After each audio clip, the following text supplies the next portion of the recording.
Good morning student. Shri Deepchand Chaudhary महाविद्यालय में आज साइकोलॉजी में हम बी फर्स्ट ईयर में अपना एक टॉपिक डिस्कस करने वाले हैं, वो है आपका लर्निंग। ठीक है, तो जैसे कि हम आपको लर्निंग पहले ही बता चुके हैं कि लर्निंग क्या होती है। लर्निंग जब होती है तो उसमें बायोलॉजिकल क्या क्या चेंजेस होते हैं हमारे ब्रेन में, हमारी बॉडी में, ठीक है, और हमारी सेल्स में, ठीक है। और उसके बाद आपका जो क्या बोलते हैं, जो आपका लर्निंग है, आज हम बात करेंगे कि लर्निंग इफेक्ट कैसे पड़ता है। मतलब जब भी लर्निंग होती है तो लर्निंग पर क्या क्या चीज़ें अपना प्रभाव छोड़ती हैं कि जिनकी वजह से लर्निंग की जो स्पीड है वो स्लो हो जाती है, या फिर हो सकता है कि लर्निंग हो भी ना।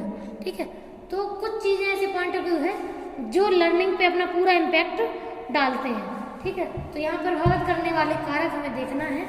तो आपका जो फर्स्ट है उसमें है बुद्धि। ठीक है, तो फर्स्ट आपका है बुद्धि। तो बुद्धि मतलब एक तरीके से जैसे मान लीजिए जो लोअर आईक्यू के बच्चे होते हैं तो उनका लर्निंग धीमी स्पीड से होता है। ठीक है, और जो हायर आईक्यू के बच्चे होते हैं उनका जो स्पीड है लर्निंग का वो फास्ट होता है। ये तो आप सभी जानते हैं। जैसे जो बहुत ज़्यादा हायर आईक्यू का बच्चा होगा तो उसको केवल एक बार ही वो चीज़ देखनी पड़ेगी और वो जल्दी से उसको याद कर लेगा या उसे समझ में भी आ जाएगी। ठीक है, लर्निंग उसकी हो जाएगी। लेकिन जो लो आईक्यू का बच्चा होता है उसको बहुत ज़्यादा ट्राई लगती है कोई भी चीज़ सीखने में। ठीक है, और हो भी सकता है कि वो थोड़े समय बाद उन चीज़ों को भूल जाए। ठीक है, तो कोई भी जो परिस्थिति है, प्रत्येक परिस्थिति में व्यक्ति अलग अलग तरीके से उसके जो लर्निंग है उस पर इम्पैक्ट पड़ता है। ठीक है, तो पहली है बुद्धि का इम्पैक्ट सच में पड़ता है। लोग आईक्यू के अकॉर्डिंग उनका फॉर्म जो होता है लर्निंग का वो अलग अलग होता है। ठीक है, सेकेंड है रुचि यानी कि इंटरेस्ट। ठीक है, तो जब भी कोई पर्सन सीखता है तो यदि उसकी रुचि है तो वो सीखेगा उसे अच्छे से।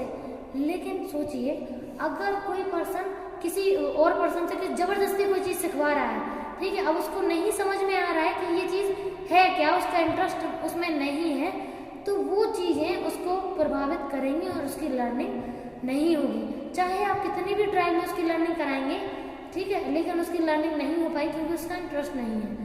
कि रुचि होना बहुत ही ज़रूरी है लर्निंग में। अगर रुचि नहीं होती है पर्सन सीख भी ढंग से नहीं सकता है। ठीक है, थर्ड है शारीरिक अवस्था, फिजिकल स्टेज।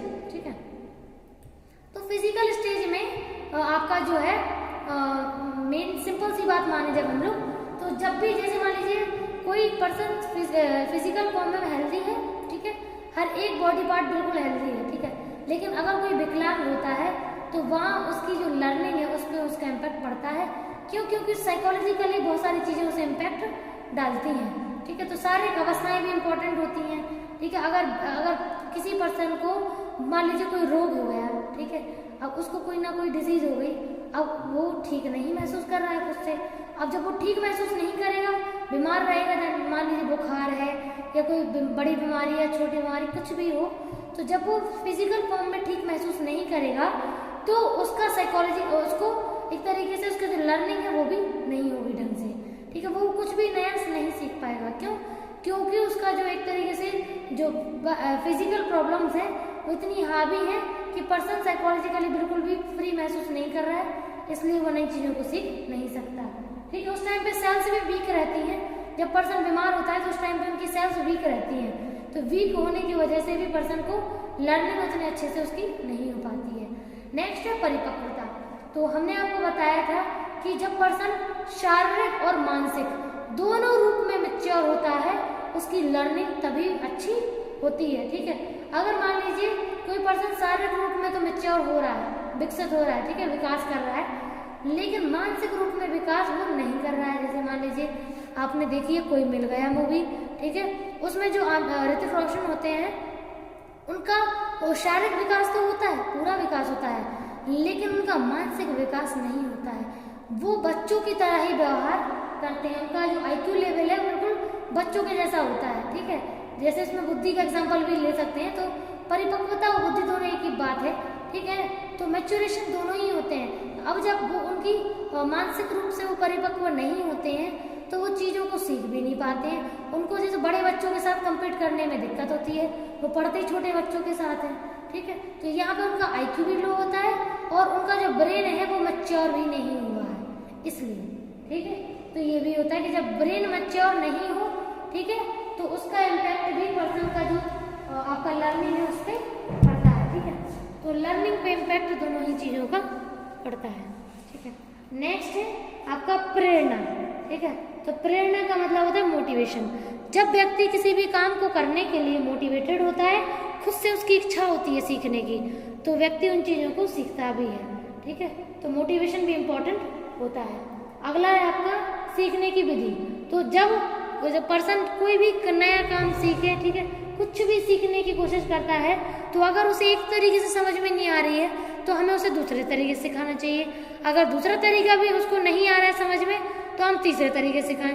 तो ऐसे हर एक पॉइंट व्यू को सिखाने के लिए अलग अलग जो आपके क्या बोलते हैं विधियां हैं वो होती हैं। जैसे तारे ज़मीन पे मूवी आपने देखी हुई है, उसमें जो बच्चा होता है तो उसकी मतलब उसका IQ लो होता है, तो जो साइकोलॉजिस्ट होता है जो आमिर खान उसमें होते हैं, वो बच्चे को अलग अलग तरीके से सिखाने की कोशिश करते हैं। कभी आर्ट से जोड़ते हैं, कभी म्यूजिक से जोड़ते हैं, कभी नेचर से जोड़ते हैं, तो अलग अलग इन्वायरमेंट से जोड़ के उसे सिखाने की कोशिश की जाती है। ठीक है, ये अगला है। तो मेथड भी इम्पोर्टेंट होती है लर्निंग में। अगला है अभ्यास। ठीक है, प्रैक्टिस। तो प्रैक्टिस मेक्स परफेक्ट, ये तो आपने सुना ही है। तो जब भी कोई भी चीज़ सीखी जाती है तो उसमें प्रैक्टिस का भी इम्पोर्टेंट रोल होता है। जब कोई भी चीज़ आप एक बार सीख लेंगे और आप सोचेंगे कि आपको याद हो गई, तो ऐसा नहीं होता है। जब आप दोबारा सीखेंगे तब भी आप ये सोचेंगे अरे आप दोबारा अब नेक्स्ट टाइम याद नहीं करना है, बस हो गई है, बस बहुत है। ठीक, ऐसे अगर सोचते हैं तो आपको वो चीज़ याद नहीं होती है। ठीक है, और उसके बाद आपका क्या बोलते हैं, तो इसीलिए जब हम बार बार अभ्यास करते हैं, कम से कम एक चीज़ को 4 से 5 ट्रायल में सीखते हैं, 10 ट्रायल में सीखते हैं, 15 ट्रायल में सीखते हैं, तो इतने ट्रायल में सीखने के बाद उनकी प्रैक्टिस इतनी ज़्यादा हो जाती है कि केवल आपको उनके बारे में केवल देखना ही पड़ता है, उन चीज़ों को क्या बताना है आपको, आप धड़ धड़ बताना शुरू कर देते हैं। क्यों? क्योंकि आपको उनकी प्रैक्टिस हो चुकी है। तो प्रैक्टिस मेक्स परफेक्ट बिल्कुल सही वर्ड है, क्योंकि प्रैक्टिस से ही पर्सन सीखता है। ठीक है, तो प्रैक्टिस अगर नहीं होती है तो पर्सन इन चीज़ों को जल्दी भूल भी जाता है। ठीक है, ये भी होता है। अगर आप कोई भी चीज़ अभी भी सीख लेंगे, 8-10 ट्रायल में सीखेंगे, लेकिन अगर आप उसे 10 साल बिल्कुल भी ना सीखें, ठीक है, या उसका प्रैक्टिस ना करें या उसको बिल्कुल भी यूज़ ना करें, तो 10 साल बाद हम उन चीज़ों को भूल जाएंगे। आपको केवल 1-2% ही आपकी मेमोरी में रहेगा कि हाँ ये चीज़ें कुछ ना कुछ तो थी। ठीक है, लेकिन 100% वो चीज़ें आपके ब्रेन में एज इट इज़ नहीं रहती हैं। अगला है आपका विषय का स्वरूप। तो अब जैसे मान लीजिए जो भी चीज़ें हम सीख रहे हैं, कुछ चीज़ें ईजी होती हैं, कुछ टफ होती हैं। जो टफ चीज़ें होती हैं वो हमें जल्दी समझ में नहीं आती हैं, इसलिए हमें वो जटिल लगती हैं, उनका स्वरूप हमें जटिल लगता है। कुछ चीज़ें ऐसी होती हैं जो हमें लगती तो सरल है, ठीक है, मतलब और लेकिन उन चीज़ों को हम याद भी कर लेते हैं, वो उस टाइम पे तो हमें याद हो जाती हैं, लेकिन बाद में हम उन चीज़ों को भूल जाते हैं। क्यों? क्योंकि यहाँ ये होता है कि जब जिन चीज़ों का स्वरूप जटिल होता है, उन चीज़ों को सीखने के लिए उतनी ज़्यादा मेहनत और समय देना पड़ता है और ट्रायल देने पड़ते हैं।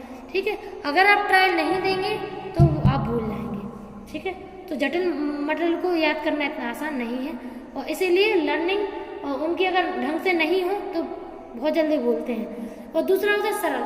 जिन चीज़ों का स्वरूप सरल होता है तो वो चीज़ें आप एक टाइम तो याद रख लेते हैं, लेकिन दूसरे ही पल उसने तो कुछ टाइम बाद आप उसे भूल जाते हैं। ठीक है, तो ऐसा इसीलिए होता है क्योंकि उनका स्वरूप सरल तो था, आपको उस टाइम समझ में भी आ गया, लेकिन वो चीज़ें आपने उस पर ज़्यादा समय नहीं दिया, इसलिए वो चीज़ें आप भूल गए।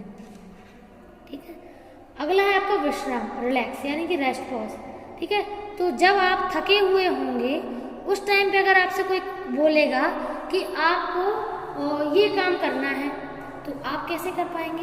बिल्कुल नहीं कर पाएंगे। क्यों? क्योंकि आपकी बॉडी थकी हुई है, रेस्टिंग में है। जब तक आप अपनी बॉडी को आराम नहीं देंगे आप नहीं सीख पाएंगे। ठीक है, तो कोई भी चीज़ सीखने के लिए आराम का बहुत इंपॉर्टेंट रोल होता है। अगर विश्राम ना हो तो लर्निंग भी उस पर इफेक्ट मतलब उससे प्रभावित होती है। ठीक है, तो यहाँ प्रभावित करने वाले कुछ कारक थे, आपको जिसमें भी डाउट हो आप बेझिझक पूछ सकते हैं। ठीक है, और जो भी समझ में ना आए बोलिएगा। ठीक है, हम आपको क्लियर कर देंगे। ओके, और इसमें अभी तो आपका हमने इफेक्ट डालने वाले कारक किए हैं, फिर हमें थ्योरी पढ़नी है। थ्योरी पढ़ने के बाद थ्योरी में जो प्रैक्टिकल्स है उनको समझना है कि लर्निंग किस किस फॉर्म में होती है। ठीक है, और लर्निंग से मेमोरी कैसे जुड़ी होती है, कौन कौन से पार्ट लर्निंग में काम करते हैं, वो सब कुछ हमें देखना है। ओके। Thank you.